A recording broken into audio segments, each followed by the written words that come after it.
Assalamualaikum and welcome back to IIM FM, your campus radio.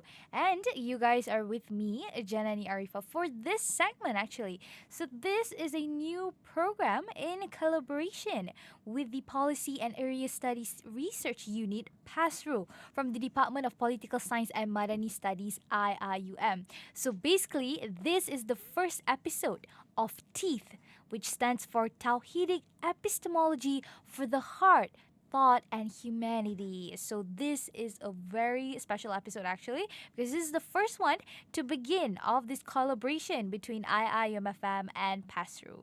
So with that, everyone, we are really excited to bring you guys in this very brand new series to you, because this series will be talking about how Tawhidic epistemology connects to real life issues from psychology and sociology to politics, education, ethics, and culture. So, and the best part is we will have amazing professionals as speakers that will be with us in sharing their thoughts according to the topic that's been given. So with that, for today's episode, the first one we have with us is Dr. Zacky on IIUM FM. So how are you doing, Doctor? Oh, fine, thank you. Thank you for having me. All right. So actually, Doctor, in today's episode with Dr. Zacky himself, we'll be talking about ethical sovereignty, Tawhid, Qur'anic epistemology, and the political thought of Taha Jabir Al-Alwani. So it seems a very dense topic, right? When we're Yeah, it's talking about this. conceptually rich, I would say. Yeah, sure. Because not every students are aware of this. Well, I can say political science might be aware of this topic, but me, myself, maybe might not. So that's why we bring you here, Doctor, to share with this on the. We're gonna make some conversation on what actually this topic is all about. Okay. So without further ado, now we'll begin with the first question. So the topic itself, talking about Taha Jabir Al-Alwani. So why not, Doctor? You start off our today's series itself by telling us who is actually Taha Jabir Al-Alwani. Yes. Yeah, thank you very much for your question. All right. To begin with, Taha Jabir Al-Lawani is, if I may say so, that he was one of the few scholars who actually shaped and influenced even my own perspectives Okay. on Islam, Islamic thought, Islamic reform. Mm-hmm. Since my undergraduate studies, I have been reading Oh, his see. works, yeah. And so this project, when Tawhidic Epistemology project, you know, in our kuliya, they embarked in that project to Okay. bring up Tawhidic Epistemology perspectives on different issues. Yes. So I took, I wanted to address his idea of Tawhidic Epistemology Mm. and what his understanding is and how he applies in political question. Okay. And basically, to respond to your question, Taha Jabir Al-Lawani was a prominent Iraqi American Islamic scholar. I see. And also, what is interesting is he is a jurist, and also he is a very reformist intellectual, born in Iraq. Okay. And he studied in Al-Azhar University, and then he went to US. And also, most interesting fact is he is one of the founding figures of International Institute of Islamic Thought. We call it IIIT. Okay. And he was a prolific author, if I may say so. And he, wrote in Islamic Qur'anic studies, Hadith studies, and also Islamic intellectual history. So meaning that he was a really prominent scholar back Prominent then. scholar, I would say he is coming from Islamic studies background. Mm. To say, to tell the truth, he is not a political scientist. Okay. That is interesting. I am not going to explore a political scientist here. Okay. I'm just taking an Islamic scholar who has a very strong grounding in Islamic, history, intellectual history. But he has written few pieces on political questions Okay. and political concepts. So I am interested to explore how he relates his Islamic intellectual, Islamic reformist perspectives Uh-huh. through instrumentalizing it, how he address contemporary political questions. Okay. Though he has written few pieces, but it is very interesting and very profound. Meaning, like, from his perspective himself, he shows that how it can be done. Like, meaning that his perspective regarding on each of these Islamic thoughts that's been taught before, Yeah. it's quite a really bright thing to look at. Meaning that as a student itself, as you as a doctor yourself, Yeah.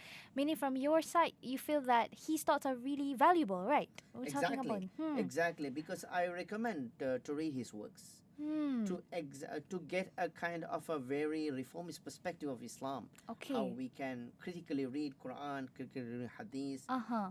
in reference to modern questions. I He brings see. social sciences and he tried to put Islamic studies in conversation with social sciences. Though he is a Okay. jurist, he plays a very, kind of different roles Mm-hmm. beyond his typical role as a jurist. Yeah.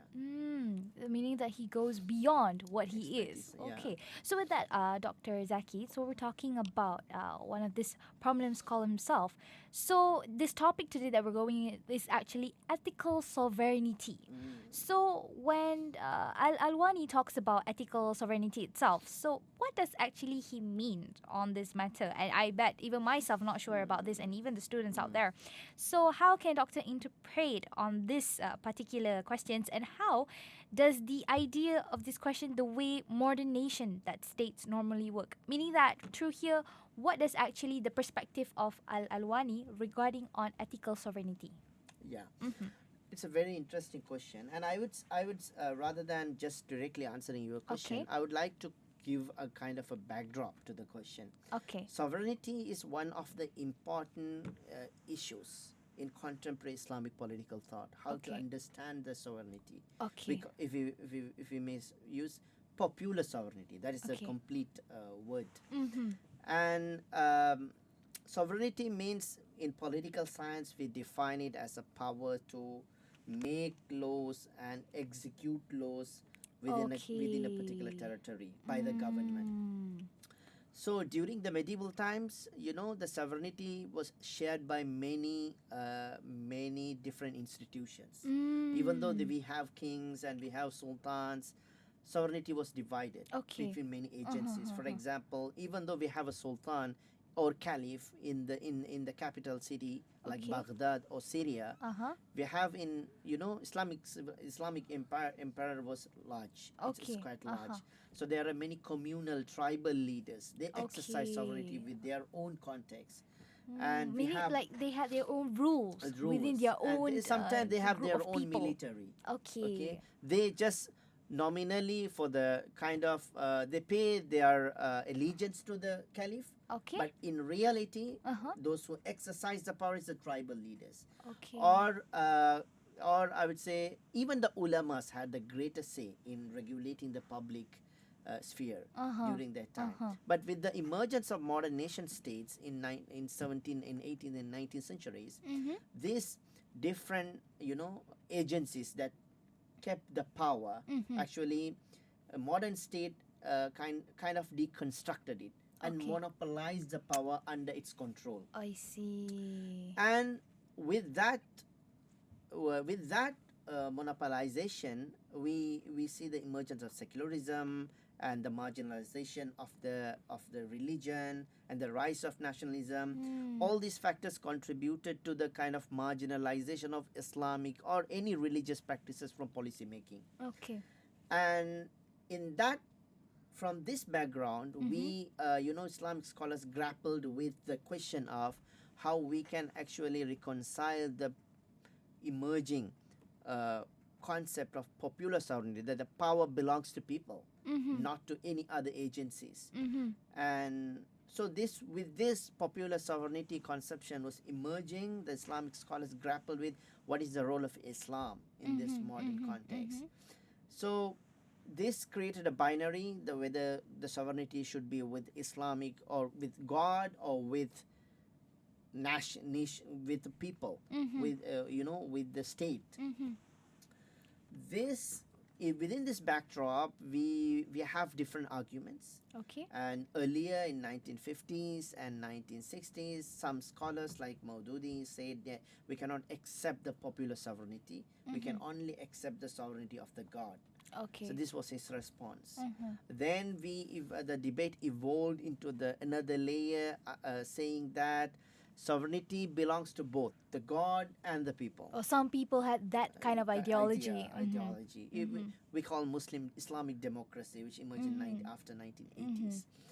And into now, it's been evolving to a point that even now we don't need to say that God has the sovereignty, but the people ourselves, if we practice the values of Islam, if we formulate our policies based on Islamic value system and within its spirit, then we literally express the sovereignty of the God, though it is not written on the constitution or anything like that.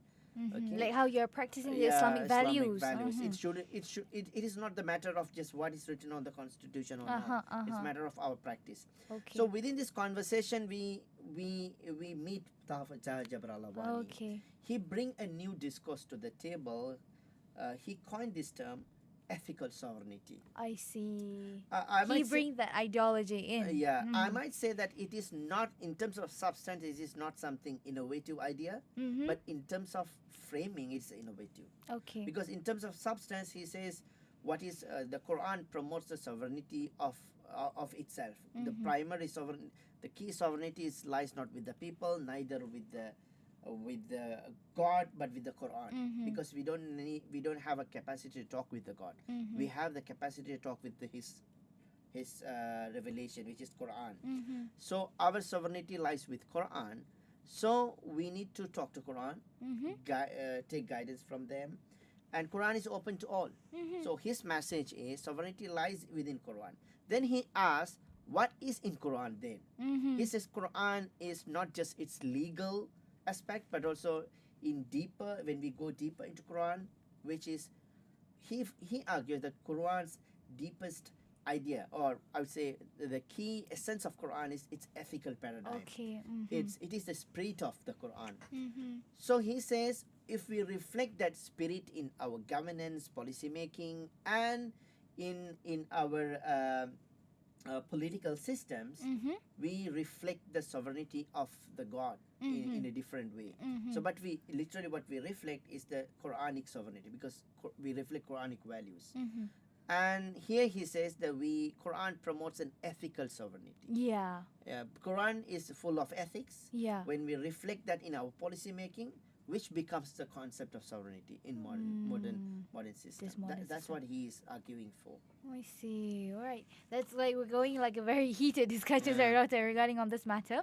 So with that, actually, we'll be right back after this, because we have a lot more to ask Dr. Zacky regarding this particular topic that we're talking about. So with that, everyone, you're tuning to IIUM FM, your campus radio.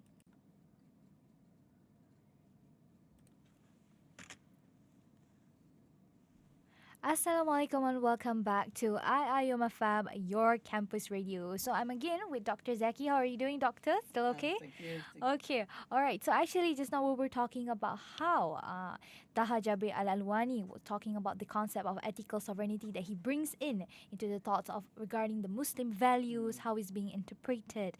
So if you guys want to listen, you always tune with us on IIUM FM. Right now, Doctor, I want to ask on the next part of our segment for today, talking about this topic. So Al-Alwani says that all knowledge must be connected to the moral values, actually. So how does this concept, this change the way Muslim societies should create laws, run governments, and also make public policies? On that matter of point. Thank you very much. Okay. And I'll give an overview about how Taha Jabir Al-Alwani engaged with the concept of epistemology, actually, the question that you asked. And if I know Taha Jabir Al-Alwani is also frame his project as Tawhidic Epistemology. It's a very interesting.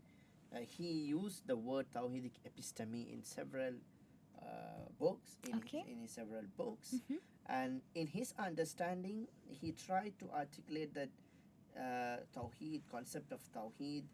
It's not merely a theological concept, rather it is an epistemological concept. I mean by that, it shapes our perspective of the knowledge. That's what epistemological concept means in his in his perspective. Like, how do we change our knowledge? Yeah. Okay. How do we perceive the knowledge? What should Okay. be the nature of the knowledge? Okay. How should we acquire the knowledge? These are the fundamental questions of epistemology Okay. as we define that concept.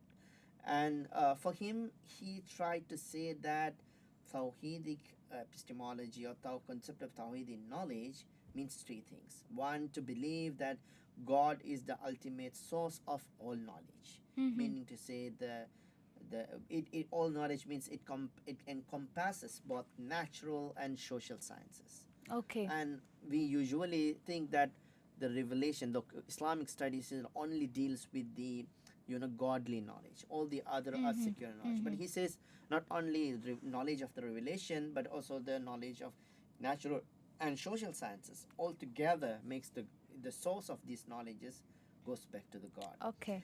And the second thing he says is the human. By saying that all source of knowledge are coming from all the types of knowledge are coming from the God, he does not reject that. He does not reject that every knowledge needs to be inspired by the revelation. In terms of not might be inspired by in terms of philosophy, but not in terms of method and methodology. Every discipline has its own methods and methodologies. He does not reject that, but rather what he says is that we need to bring the revelation its moral compass, and it should be the shield, or it should be the framework that guides researchers. So meaning the revelation itself. Revelation and its moral fabric of the revelation. Okay. That every researcher who works in either in natural science or in social science has to embed this moral fabric within itself. Okay. Has to internalize it when they work, when they embark in intellectual pursuit. Okay. And this is what in Taha Jabir Al-Alwani's perspective the Tawhidic epistemology means. Just I would like to add here that in his idea he comes very close to the articulations of Tawhidic epistemology made by written intensely written by our rector Osman Bakr. Okay. And his idea of Tawhidic epistemology and the way that Taha Jabir Al-Alwani articulates the ideas, I would say most of the time both are similar to a large extent. Meaning they have like some kind of like same perspective. Same perspectives in terms of defining, in terms of the process of integrating Tawhidic concepts into social and natural sciences. In that sense, I can find kind of a similarity. And you ask how he brings this into other conversations like governance and run policies and everything. Policies. That he says the Qur'anic. He coined a term Qur'anic epistemology. Okay. So our rector tried to frame it Tawhidic epistemology, but Taha Jabir Al-Alwani put more emphasis on the term Qur'anic epistemology. He says, why he called Qur'anic epistemology? Because we need to if we want to understand Tawhid, it's through Quran we can understand Tawhid. Yeah. So Qur'anic epistemology is the root of even the idea of Tawhid. Yeah. If we want to understand Tawhid, we need to go to Quran. Okay. So he says it's better to call him Qur'anic epistemology. And here he says, what is Qur'anic epistemology? He says it is to take Quran as a primary reference to guide us in our intellectual production, knowledge production exercise. Like that is the main source. Yeah. You can ask me. This is kind of a vague statement. Everyone takes it. Okay, it's Quran. It's a taken for granted. Quran is the primary reference. But what he says is, yes, it's a vague statement. Might be a vague statement, but he tried to come up with something concrete. Okay. In terms of providing. What does it means to integrate Quran in knowledge production? He says that it is to integrate, or at least to bring the value system and the objectives of Quran, and we need to reconcile it with the objectives of each discipline. Okay. We need to find, to put it other way around, you are which department you are? I'm from communication. Yeah, communication, for example. Okay. Communication as a discipline has its certain objectives, certain methodologies, and certain kind of aims and ambitions. What he says, he would say that you need to read Quran to find what are the objectives and the essence and the values that Quran has in terms of your discipline. Okay. And you need to bring it out, and to reframe the entire philosophical paradigm of your discipline in light of that Quranic framework. Meaning that how you want to apply those that what you take from the Quranic Quran with and what with are the you discipline. okay, like what you are practicing. Yeah, something what you're like that. practicing, Okay. and what every discipline has a philosophy, has an idea. Uh-huh. Quran should influence that idea. That is Okay. what, especially the objectives of that discipline needs to be derived from Quran. That's what he says, Quranic epistemology in his perspective. Because he puts that as like the main agenda that you have to look upon. Yeah, exactly, Yes, exactly ah. the same. I agree with you. So Okay. there's a very interesting term, is Quranic epistemology instead of Tawhidic Tawhidic epistemology. So just to brief it, Quranic epistemology in his view reflect in Quranic objectives and Quranic values. Okay, that's for Quranic epistemology. yes. If for Tawhidic epistemology, He says Tawhidic epistemology is something is kind of embedded within Quranic epistemology. okay, It's a kind of a manifestation. He says Tawhidic epistemology and Quranic epistemology is similar, but he preferred to term it Quranic epistemology. because he because- feels it's much more very narrowed down and Narrowed straight to down, the point. yeah. When we take Tawhidic epistemology, means it's kind of a concept, vague concept. It can take many interpretations. Okay. But Quran is a document that we can look upon, we can Sure, read as upon a with reference and everything, yeah. So it is kind of a handy to name like that, Quranic epistemology. I Yeah. see. So it shows that how Al-Alwani really focuses on how in making the Qur'anic itself as the main resources Yeah. for us to refer to in Yeah. whatever practices that we are doing. Exactly. Especially like just now Doctor mentioned about how we, as my course itself, so back to back, like the Quranic is the main sources that how you want to apply in your whatever that you are studying right now. Okay, all right, Doctor. So with that, actually, we have another segment after this, Doctor. But why not we take a short break? So hoping our listeners do stay tuned with us. And you're tuning to IIUM FM, your campus radio. Assalamualaikum everyone and welcome back to IIUM FM, your campus radio. So actually, right now, we are on our last segment. For today's topic, we're talking about ethical sovereignty of Tawhid, Quranic epistemology, and the political thought of Taha, Jabir, Al-Alwani with Dr. Zacky. Alright, so Doctor, now we will continue. For the last part, I can say, for today's episode, the first episode of Theat, in collaboration with PASRU. Alright, so right now, Doctor, when we're talking about Al-Alwani, right, Tahir Jabir Al-Alwani, so how can actually his ideas help deal with these modern issues that we have, like such as corruption, authoritarian leaders, or even identity crisis, especially in the Muslim world? Yeah. Oh, thank you. This is a very interesting, practical question, I would say. Okay. And generally, there is this moral framework. Taha Jabir Al-Alwani is talking about the moral framework. Yeah. Okay? He talks about ethics of the Quran in Quran. He talks about the spirituality in the Quran, accountability in the Quran. True. It is a general normative ideas, and basically which if we want to translate these ideas into policies, practice, or institutions that guides us to navigate the challenges that you touched upon, like corruption, authoritarian leaders. I think Taha Jabir Al-Alwani's ideas needs institutionalization. Okay. In order to institutionalize, I would say we need to develop indicators. We need to also verify those indicators in different contexts. One of the challenges in these ideas, these are overtly, kind of normative and philosophical, and sometimes it may not guide us in real issues. For example, yes, it might inspire us to look at what we ought to do, but how we can do it. Yeah. This is the question, that Yeah, it's yeah. empirical. So here we need the expertism of disciplinary expertism, how to fight corruption, how to fight authoritarianism. Yeah. These are, in order to develop that sort of ideas, we need to engage with political ideas, political institutions, and contemporary political developments. Mm-hmm. And here, what I am saying is we need to integrate these philosophical ideas which comes from the Islamic Quranic moral framework with the disciplinary expertism. Mm-hmm. So we need to merge it. Mm-hmm. We need to merge the Quranic moral framework which Taha Jabir Al-Alwani talks about, Yeah. and we need to merge it with the disciplinary expertism.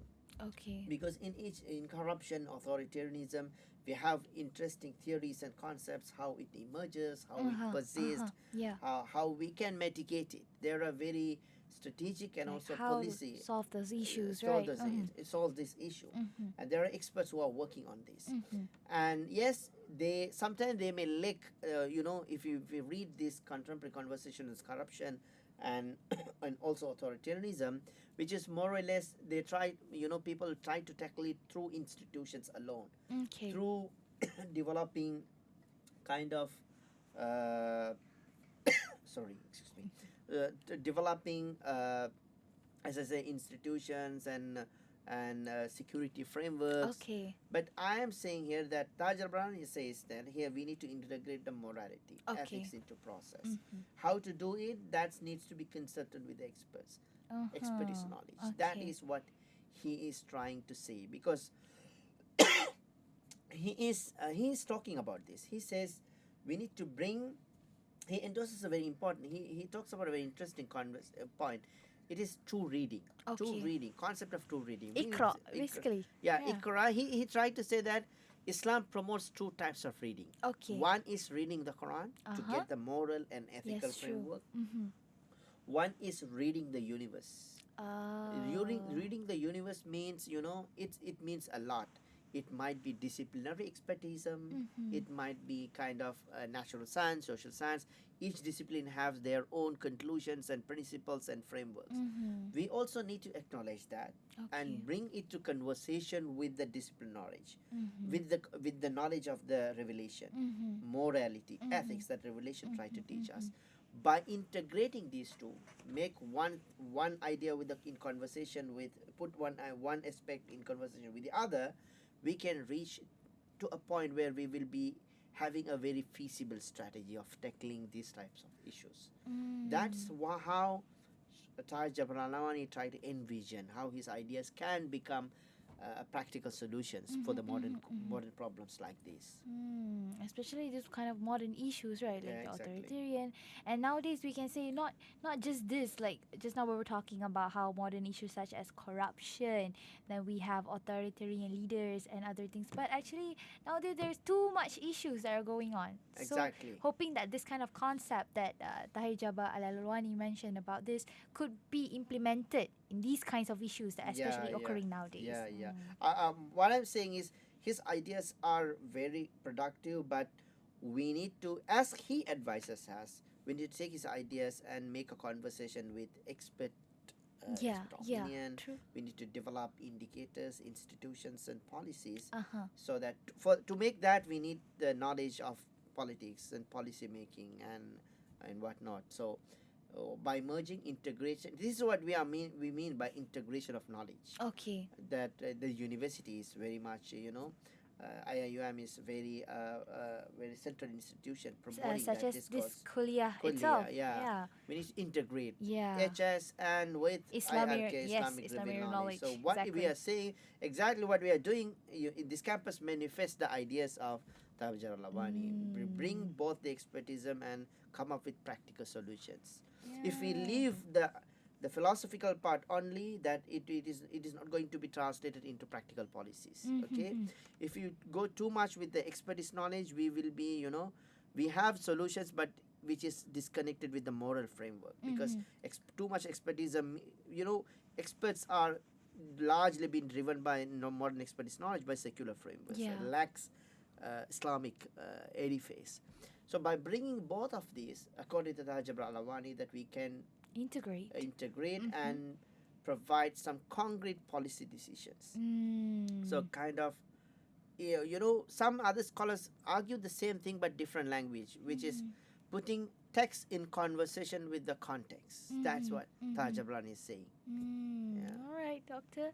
First of all, thank you so much, Doctor, for Thank being you. with us for this first episode of Tawhid in collaboration with PASRU itself, which is the Policy and Area Studies Research Units. And thank you very much for sharing with us regarding on our today's topic on ethical sovereignty in Tawhid, Qur'anic Epistemology, and the political thought of Taha Jabir Al-Alwani. But actually, from what I've got throughout this session is that it's actually more towards what Taha Jabir Al-Alwani's perspective regarding this and how he emphasizes on Qur'anic. The Quran itself is the main resources for us to look upon, because that is at the end of the day is the primary source. We can say in especially empirical, like Doctor Yeah. mentioned just now. So I'd like to say thank you one more Thank you time, very Doctor, much for for your having me. time and everything. So with that, everyone, to our listeners out there who are still with us, thank you so much for being with us for the first episode of Teeth. So hoping that we meet inshallah for the upcoming episode. So with that, don't forget to follow on our social media channels at IIUMFam on our Instagram, YouTube, LinkedIn, and others to get more further information. With that, everyone, I'm Janani Arifar signing off, or your host for today, and you're listening to IIUMFam, your campus radio.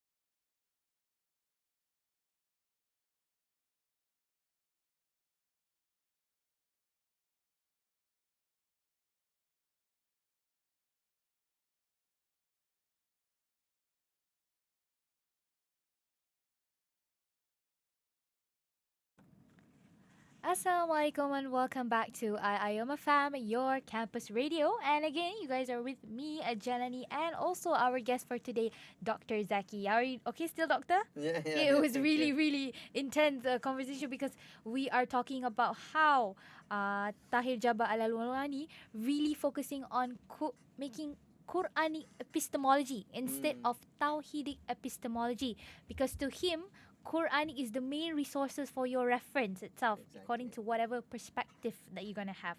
So why not we move forward into our next question? Actually, okay, we want to ask from doctor's perspective. Okay, doctor, of course, doctor knows about Wahdat al-Ma'rifah, the unity of knowledge. So how does actually Al-Alwani's idea talking about this unity of knowledge different from the Western ways of thinking, especially where ethics, politics, and science are often kept separately? What are your thoughts on this?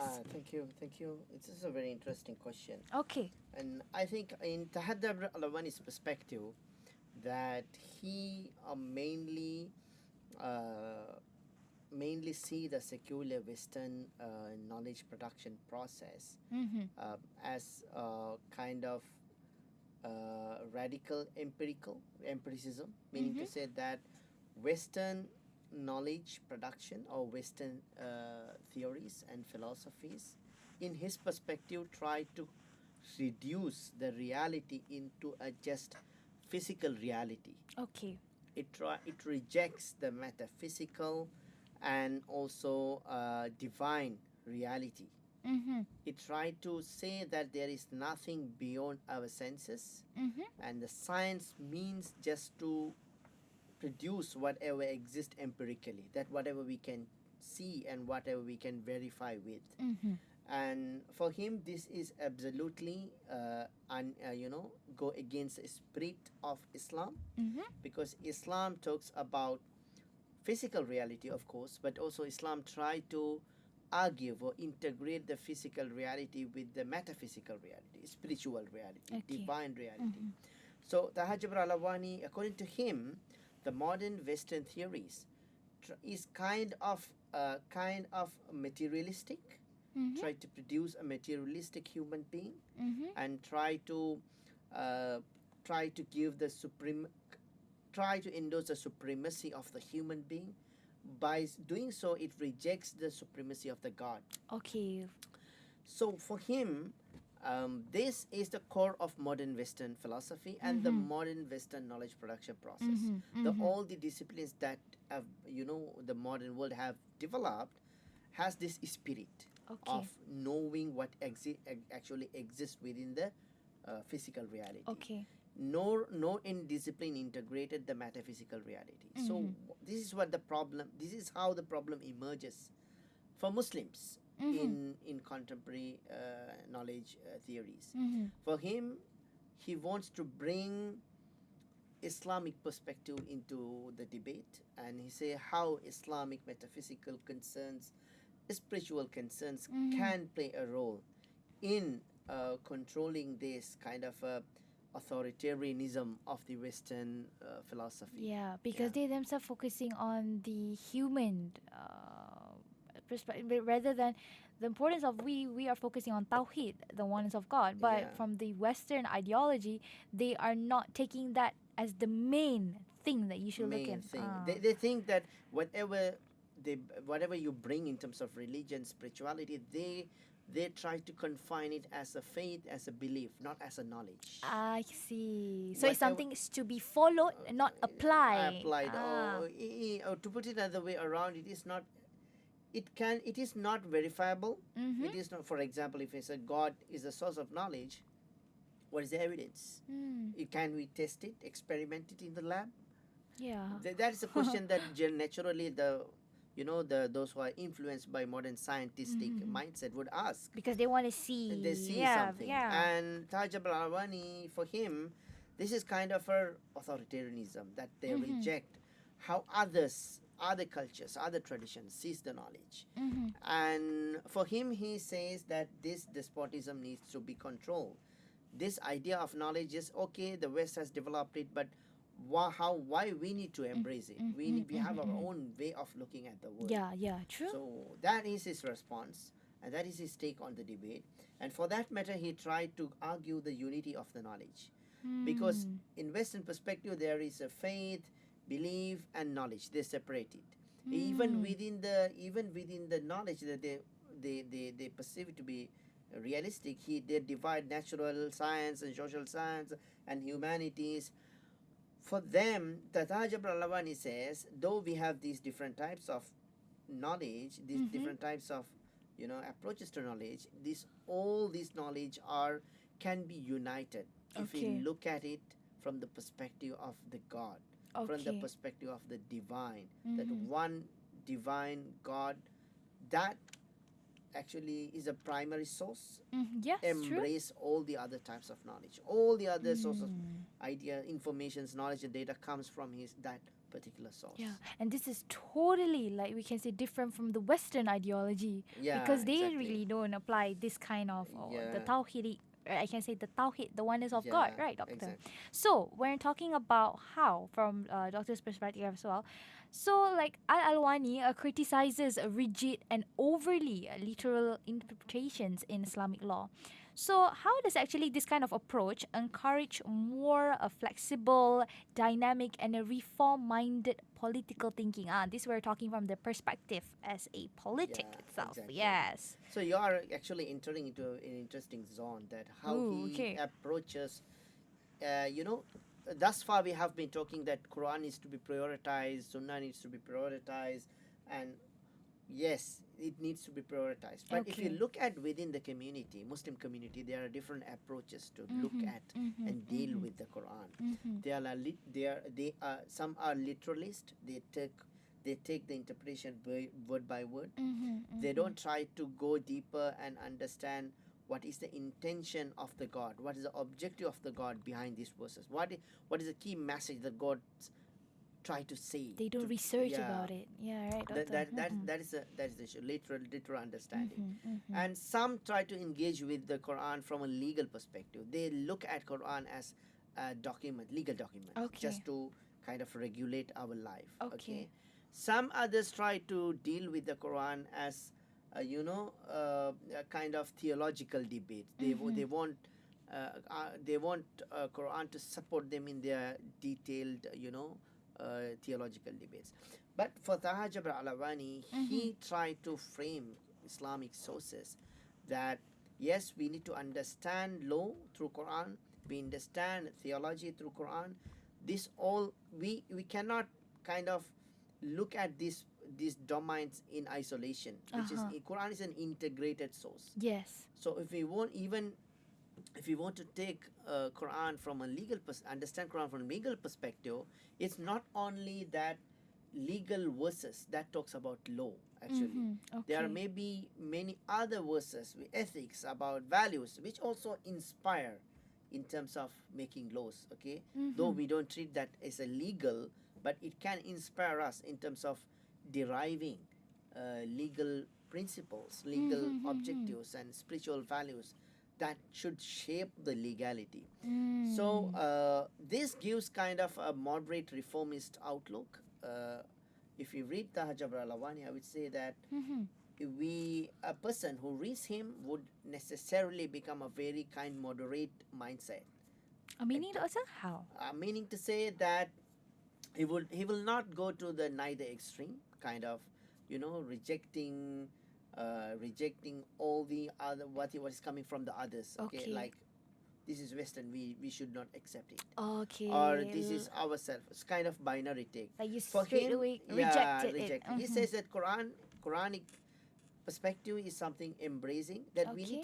need to critique, but also we need to kind of celebrate whatever ideas come from anywhere else if it fits with the Quranic value system. Okay. And in terms of legality, we need to take law not in terms of literal meaning, but also with its spirit, its values. So we Okay. may follow Islamic law and Islamic legal instruction every day in every action, but we may lose the spirit if we don't know that, if we Yeah. don't follow it. Yeah, So true. we know that many people who are very eager to follow Islamic laws, but they still miss the spirit. So sometimes they go and confront with the people, they in the name of the law. This is what Taha Jabir Al-Alwani wants, that we need to take the law along with its spirit, along with its objective. Then only Quranic and Islamic guidance can change the world, will shape the world. That's what Taha Jabir Al-Alwani is trying to say. Like his point of view, like how. Wow, there's a really very deep, very Yeah. deep knowledge on this because what can I say from Doctor itself, like how he really shows that this kind of thinking can really changes the form of how we think as a politician, Yeah. as someone in any occupation that you are in. Back to back, it's the main agenda itself about the Quranic epistemology Yeah, itself. exactly. Yeah. In terms of policy making, just I would like to add, Okay. in policy making, is we are making policies, Yeah. meaning to say we are dealing with the human life, society. Mm-hmm. So sometimes if we too much obsessed with the legality of the Islam or legal aspect of the Quran, policy making does not always revolve around legal. Yeah. It is about how we make or ensure the well-being of the people Okay. through making policies. And for that matter, Taha Jabir Al-Alwani's idea that we stick to values, spirit, and objectives of what exists in Quran behind the Quranic guidance, that way of looking at the Quran, it is very much, kind of help to policymakers to make policies with the moral accountability. Sometimes policymakers, or in some cases, they might try to look at what is haram and what is halal. Yeah, But yeah. he says we need to go beyond that. What is ethical? What guides us to reach the Quranic objectives? What guides us to reach reflect the spirit of the Quran? Yes, true. So this mindset actually gives a flexibility, go beyond the legality. It gives us a space to navigate, but also it puts a kind of a very heavy accountability, Yeah. moral integrity So it's a good in thing. our guidance. Yeah, it's a good thing so that he asks us to go beyond than what we are actually Yeah. instead of just thinking one thing. Maybe there are a lot of possibilities. Yeah. There's go beyond than what you have. So meaning with that, Doctor, actually there's one more segment to go together with our listeners out there. So why not we take a short break? Maybe Doctor also could be a bit tired already, right? Sharing about one of our prominent scholars here for today's topic. So with that, everyone, you're tuning to IIM FM, your campus radio.